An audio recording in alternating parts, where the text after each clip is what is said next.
The first thing Ngozi noticed when she arrived in Umuek village was the silence. Not the peaceful kind.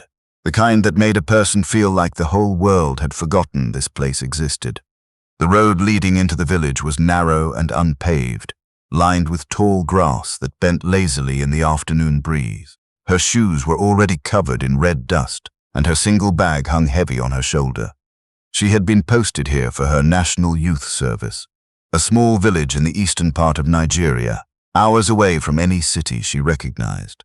Her assignment was simple: teach English at the community secondary school for 1 year.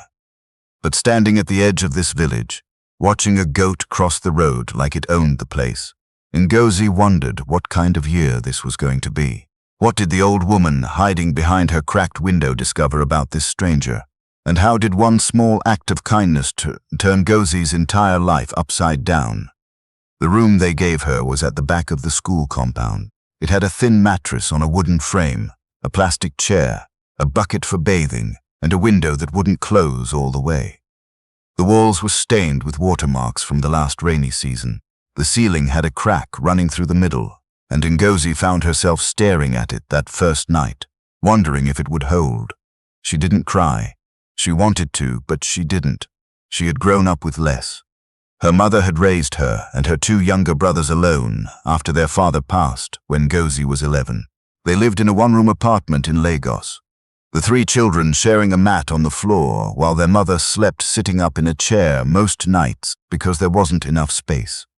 Her mother sold groundnuts and fried plantains by the roadside, and every single kobo she earned went toward school fees. So Ngozi knew what hard looked like. She knew what it meant to smile when your stomach was empty. She knew how to stretch nothing into something, and that was exactly the skill she carried with her into Umueke village. By the 2nd week, she had settled into a rhythm. Wake up at 5, fetch water from the borehole 3 streets away, heat it over the small kerosene stove the school provided, bathe, dress, eat whatever bread or biscuit she had left from the week's supply, and walk to class. The students were eager but rowdy. Most of them had never had a proper English teacher before, and they looked at Ngozi like she had come from another planet. She liked them, though. She liked the way they fought over who would carry her books back to the staff room. She liked how the younger ones would sneak mangoes onto her desk when they thought she wasn't looking. She liked the way the village, for all its emptiness, still managed to feel alive. It was on a Thursday afternoon during the 3rd week of her service that Ngozi first saw the old woman. She was walking back from the market, carrying a small bag of rice and some vegetables, when she spotted her on the footpath ahead. An elderly woman, probably in her late 70s, bent under the weight of a massive clay pot balanced on her head. Her wrapper was faded and patched in several places. Her feet were bare and cracked. She walked slowly, each step deliberate, like the weight on her head might push her into the ground if she moved too fast. Ngozi slowed down. She looked around. There were a few people nearby, 2 young men sitting under a tree, a woman sweeping her compound. Nobody moved. "Ma," Ngozi called out, jogging up to the old woman. "Ma, let me help you." The old woman turned her head slightly, just enough to see who was speaking. Her eyes were tired but sharp. "Who are you?" she asked, her voice thin but firm. "My name is Ngozi. I'm the new corper at the secondary school." The old woman studied her for a long moment, then looked back at the road ahead. "I am fine, my daughter. I have been carrying this pot since before you were born." Ngozi smiled. "I know, Ma, but today you don't have to carry it alone." Without waiting for permission, Ngozi set down her own bag and reached up to steady the pot. Gently, she lifted it off the old woman's head and placed it on her own.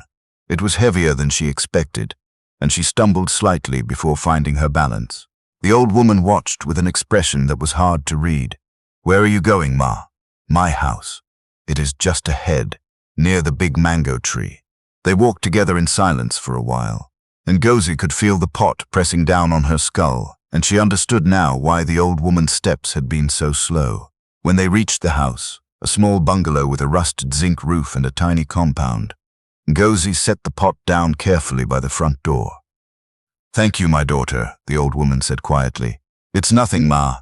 Please, anytime you need help, my room is at the back of the school compound. Just send for me." The old woman nodded slowly, watching Ngozi pick up her bag and walk back toward the road. She stood there for a long time, even after Ngozi had disappeared around the bend. Her name was Mama Nanika. Over the next few weeks, Ngozi made it a habit to check on Mama Nanika. She would stop by after school, sometimes bringing a small bag of sugar or a tin of milk. She would sweep the compound, wash the old woman's dishes, and sit with her on the veranda as the evening settled in. Mama Nanika didn't talk much at first. She would just sit in her old wooden chair, watching Ngozi work, occasionally nodding or murmuring something under her breath. But slowly she opened up. She told Ngozi that she had a son named Obi, who had left the village years ago to work in the city. He sent money sometimes, but she hadn't seen him in over 2 years. She told Ngozi about her late husband, a farmer who had died when Obi was still a boy. She told her about the loneliness, the way the days blurred together when you had no one to talk to, the way the silence in the house felt heavier than any pot she had ever carried. "You remind me of someone," Mama Nanika said one evening, her eyes distant. "A woman I used to know, a long time ago. She had the same kind of heart, always doing for others before herself." Ngozi smiled and squeezed the old woman's hand. "God puts people where they need to be, Ma." Mama Nanika looked at her and for the first time since they met, smiled back. What Ngozi didn't know, what she couldn't possibly know, was that Mama Naneka's son Obi was not just some worker in the city. Obi had built one of the most successful construction companies in the southeast. He owned properties in Enugu, Owerri, and Abuja. He drove expensive cars, lived in a mansion with a gate so tall you couldn't see over it, and had more money than most people in Umueke would earn in 10 lifetimes. But Mama Nanika never told anyone. She chose to stay in the village in her small house, living simply. She said it was because the village was her home, and she would die where she was born. But the truth was more complicated than that. Mama Nanika was watching. She had always been watching. Obi was engaged to a woman named Vivian. She was beautiful, the kind of beautiful that turned heads in any room. She had long braids, perfect nails, and a wardrobe that could fill an entire bedroom. She had met Obi at a business event in Lagos, and within 6 months, they were engaged. Obi was in love, the kind of love that made a man blind, but Mama Nanika was not blind. She had met Vivian twice, both times at Obi's house in Enugu. Both times, Vivian had barely spoken to her. She didn't greet her properly. She didn't offer to help in the kitchen. She sat on the sofa, scrolling through her phone, while Mama Nanika, a guest in her own son's house, cooked dinner alone. The second time, Vivian had complained about the smell of soup Mama Nanika was making, saying it was too strong and would get into her hair. Mama Nanika said nothing. She finished cooking, served the food, and went to bed early. But she prayed that night. She prayed the way only a mother can pray. Desperately, fiercely, with tears running down her face and her hands shaking. She prayed for God to send her son a woman who would love him not for his money, but for his soul. A woman who would respect her, not because she was rich, but because she was his mother. A woman with a clean heart. She went back to the village the next day and didn't tell Obi why. Months passed, and then Ngozi appeared. Mama Nanika didn't plan it. She didn't test Ngozi on purpose, not at first. But every time Ngozi showed up at her door with a smile and a willingness to help, every time she knelt to scrub the floor or sat patiently while Mama Nanika told the same story for the 3rd time, every time she brought food she clearly couldn't afford on her corpus salary, Mama Nanika saw something. She saw the answer to her prayer, but she needed to be sure. One afternoon, Mama Nanika pretended to be sick. Not seriously sick, just weak enough to need someone to stay the night. She wanted to see what Ngozi would do. Ngozi arrived within minutes of hearing the news from a neighbor. She came with a pot of pepper soup, a flask of hot water, and a wrapper to keep the old woman warm. She stayed all night, sleeping on the hard floor beside Mama Naneka's bed, waking up every few hours to check on her. In the morning, Mama Nanika told her she was feeling much better. Ngozi made breakfast, cleaned the house, and went to school without a single complaint. Mama Nanika knew then. This was the one. She called Obi that night. "I have found someone," she said. Obi laughed. "Mama, I am engaged. You know this." "I know what I know," Mama Naika said. "And I know what I have seen. Bring Vivian to the village. Let me see you together, then I will decide." Obi didn't take his mother's words seriously at first, but he respected her enough to agree. He told Vivian they were going to the village for a weekend visit. Vivian was not happy. She complained the entire drive. The road was too bumpy. The air was too hot. There was no network for her phone. When they arrived at the mansion Obi had built for Mama Naneka, the one Mama Naneka refused to live in, choosing her old bungalow instead. Vivian stood in front of it and said, "This is it?" Obi had also built a smaller house next to the mansion for whenever he visited, and that was where they stayed. The compound was large, with a generator, running water and air conditioning. Vivian seemed to relax a little once she was inside. But then Mama Naneka came to visit. She walked over from her bungalow, wearing her usual faded wrapper and a simple blouse. Vivian looked at her the way someone looks at a piece of furniture that doesn't match the room. "Good afternoon, Ma," Vivian said flatly, without standing up. Mama Naneka greeted her and sat down. She asked Vivian about the trip, about her family, about her plans for the wedding. Vivian answered in short sentences, checking her phone between responses. When Mama Naneka asked if she would help prepare dinner, Vivian said, "I don't really cook, Ma. We can order something." "There is no ordering in the village," Mama Naneka said gently. Vivian looked at Obi as if to say, "Do something." Obi, uncomfortable, offered to help instead. Mama Naneka told him to sit down. "A son does not cook when there are women in the house," she said. "It is not about who is modern and who is not. It is about willing hearts." Vivian didn't cook that night. Mama Naneka did everything herself. The next morning, Mama Naneka asked Obi to invite Ngozi to lunch. She told him only that Ngozi was a young corper who had been helping her, and she wanted to thank her. Obi agreed. Ngozi arrived in her simple clothes, a neatly pressed blouse and a skirt she had hand-washed that morning. She greeted everyone warmly, kneeling for Mama Naneka as she always did. She shook Obi's hand and greeted Vivian respectfully. "Please, let me help with the food," Ngozi said immediately, tying her wrapper around her waist and heading to the kitchen before anyone could respond. Vivian watched from the living room, her arms folded.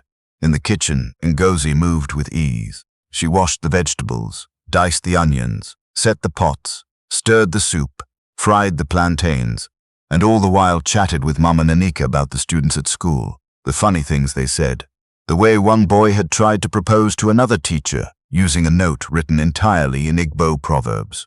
Mama Naneka laughed so hard she had to hold the counter for balance. Obi heard his mother laughing. He hadn't heard that sound in a long time. When the food was served, Ngozi set the table, made sure everyone had water, and sat down last.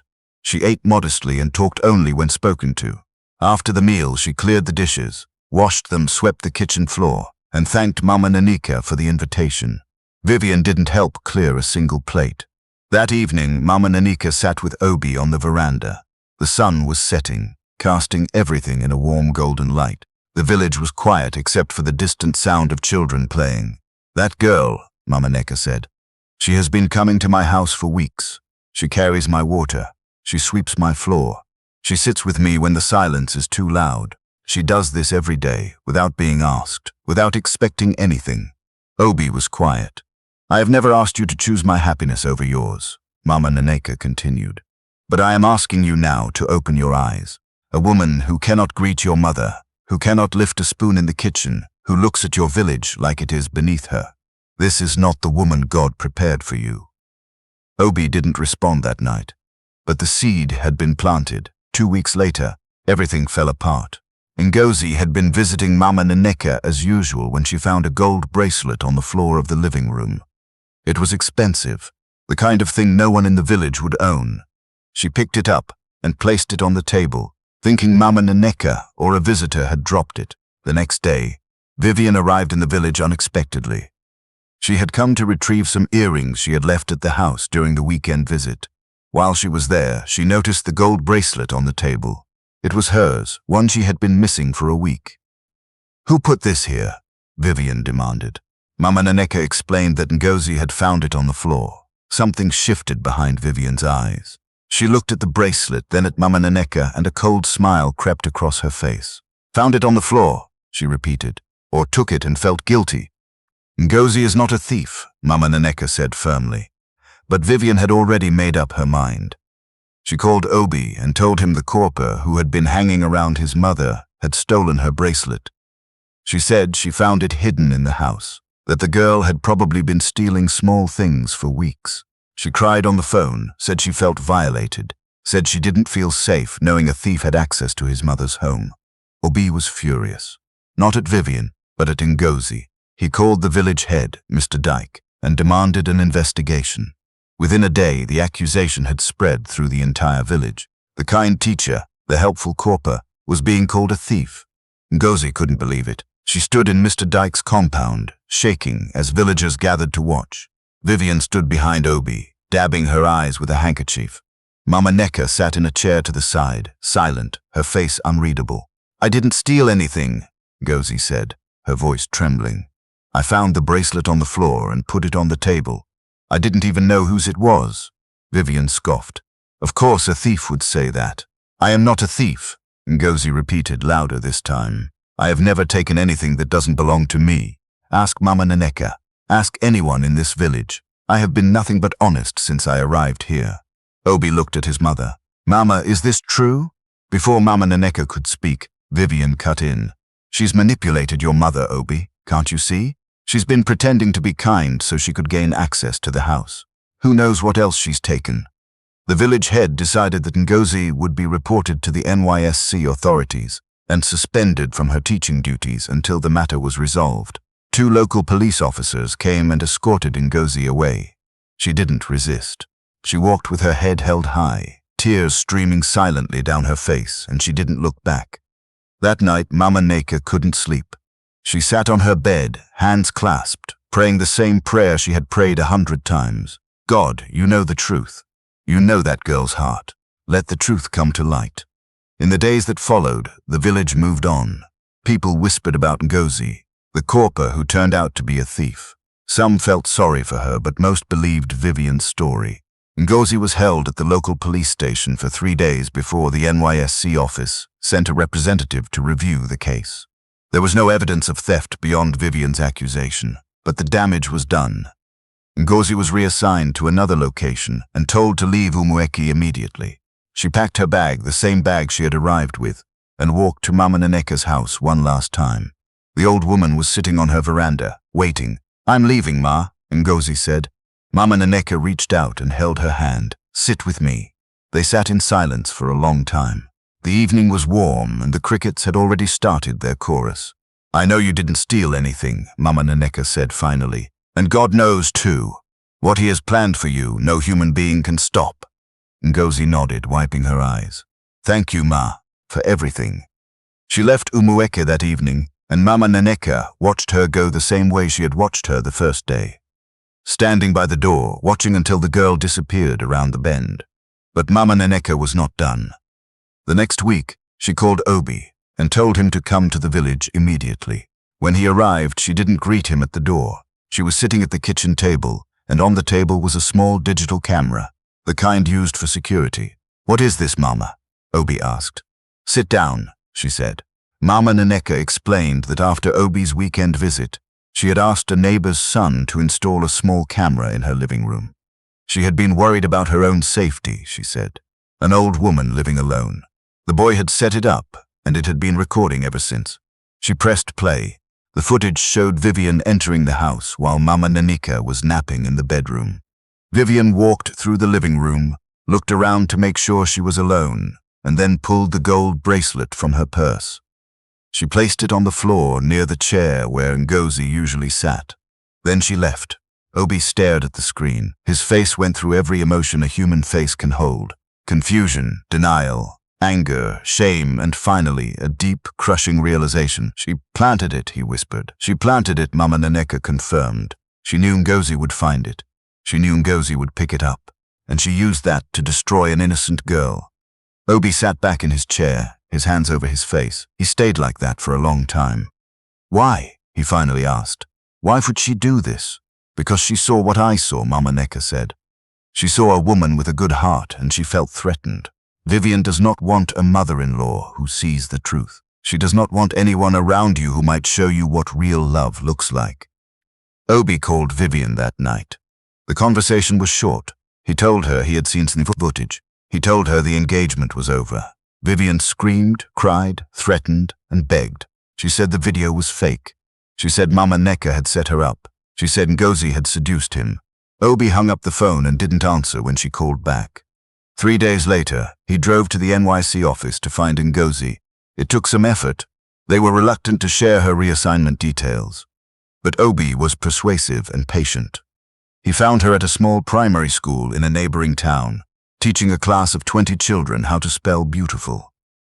He waited outside until the class was over.